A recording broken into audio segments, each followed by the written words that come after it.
Let's get you ready to pass that PSI real estate exam. Property disclosures is one of the topics. This short conversation is going to go through the four. There are definitely others, but we're going to briefly go through asbestos, mold, radon, and lead. When it comes to lead, we're going to talk about the governmental requirements on the lead-based paint hazard. Definitely subscribe, share with others, connect with us when you are ready to take a tutor session or attend one of the group coaching sessions. All the best. The topic of property disclosures is going to have a brief conversation on environmental issues. They're definitely more than what I am going to talk about today. My focus is going to be on the four.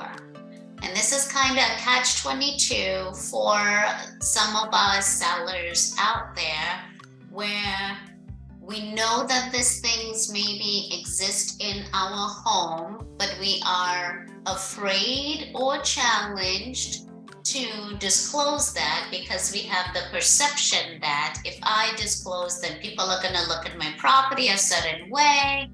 This is where future agent, or if you're an agent already or a seller, the recommended path, and some we are required to, is better to disclose so that the buyer knows up front, so that if anything were to happen, they do not come back to you claiming that you did not tell them and it resulted to them getting ill or sick.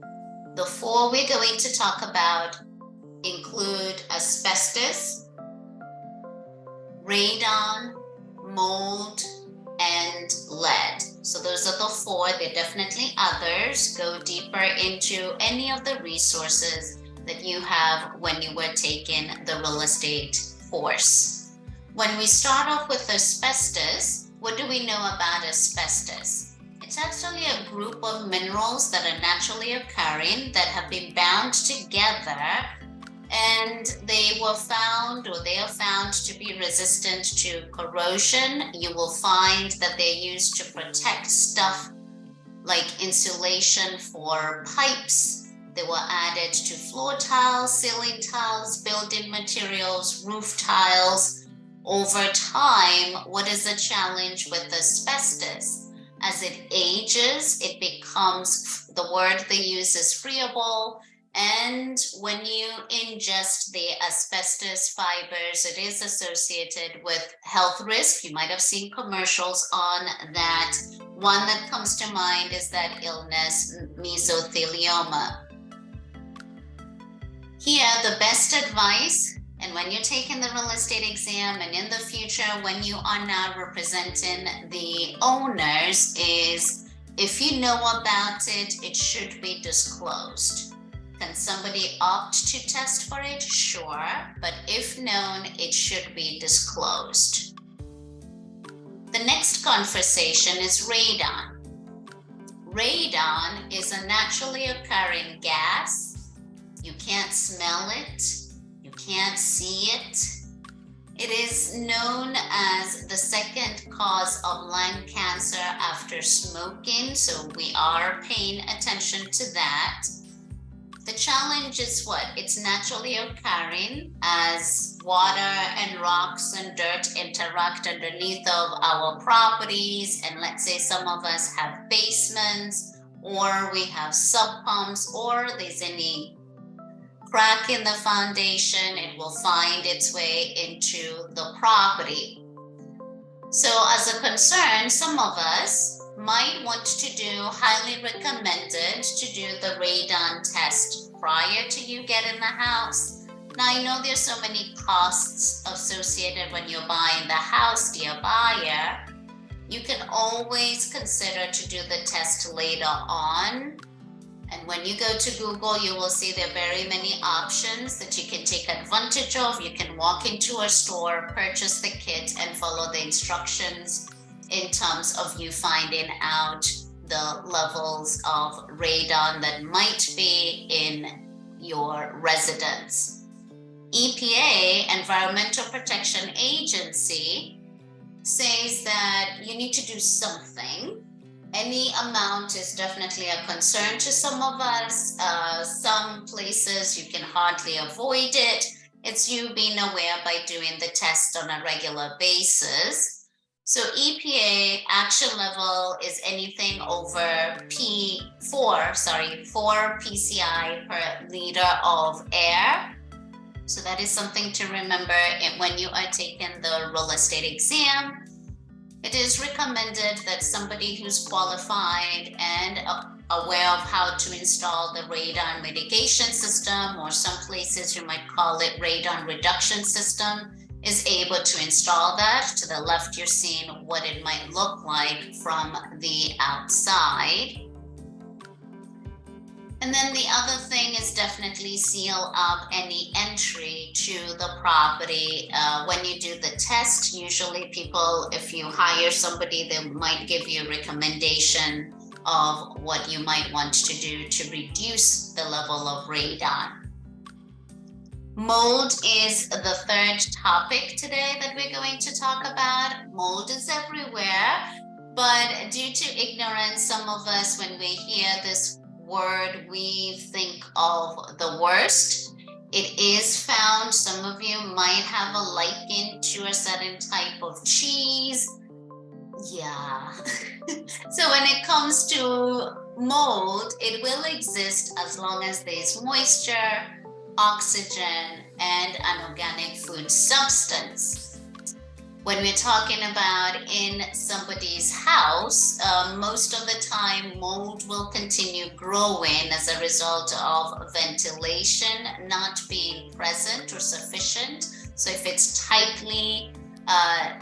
if it's a tight place that there's no ventilation, then it's definitely going to grow. Different types of mold, different levels of health risk. Someone can always do a test for that as well. Once it is known, notice the theme, it needs to be disclosed. How about the next one, which is the one that we're going to talk about, where the government also have extra levels of requirement. And this is on the topic of lead-based paint. Keep in mind here, subscribe to our channel. We are here to help you pass the real estate exam. Your instructor, or however you took the course, is definitely going to go through into details on these topics. What we're doing is simplifying it for you. Lead-based paint was discontinued or prohibited in 1978. We know its consequences as a result of us ingesting it, whether it's children or even adults, from connecting with paint, also found in plumbing, where it could lead to your drinking water as well. So we have this law that you need to be aware of or remind yourself when you are taking the real estate exam. Lead-based Paint Hazard Reduction Act of 1992. What does that law entail? It entails that if you know and you've done a test for lead-based paint, that needs to be disclosed to both buyers and sellers. So to buyers and tenants, my apologies. So dear seller, landlord, if you've done a test, then, and you know the results that there's some lead-based paint in the property, that needs to be disclosed, and the buyer is going to decide what to do next, or the tenant is going to know what to do next. Nationwide, the government does give the buyer the choice to do a test, and that usually comes with a window of 10 days. Could that be added? Yes, if the buyer needs 15 days, that could be negotiated. However, this is something where sellers, you cannot stop the buyers from having this particular choice. It's the buyer to decide whether they want to do the lead-based paint or not, the inspection of that. The third thing we need to be aware of when it comes to lead is now you have your real estate license.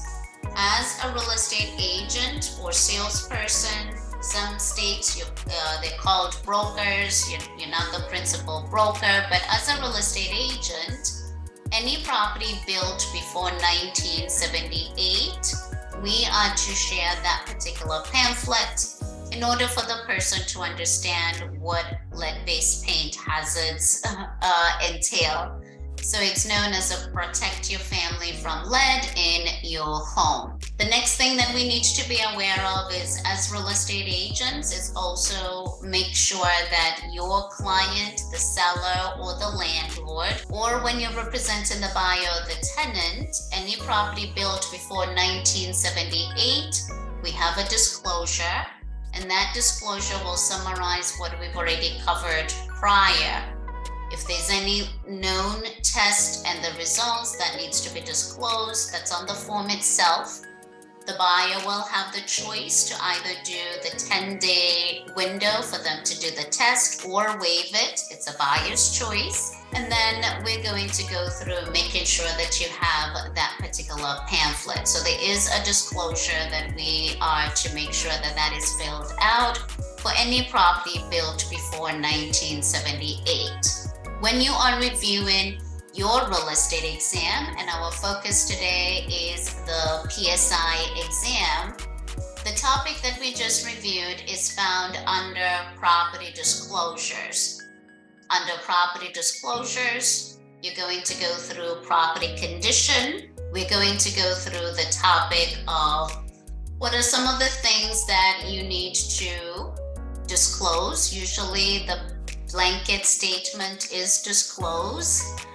Environmental issues, which is what I just went through in terms of the 4. And then we talked about the governmental requirements on disclosure when it comes to lead. Material facts and defects are covered here.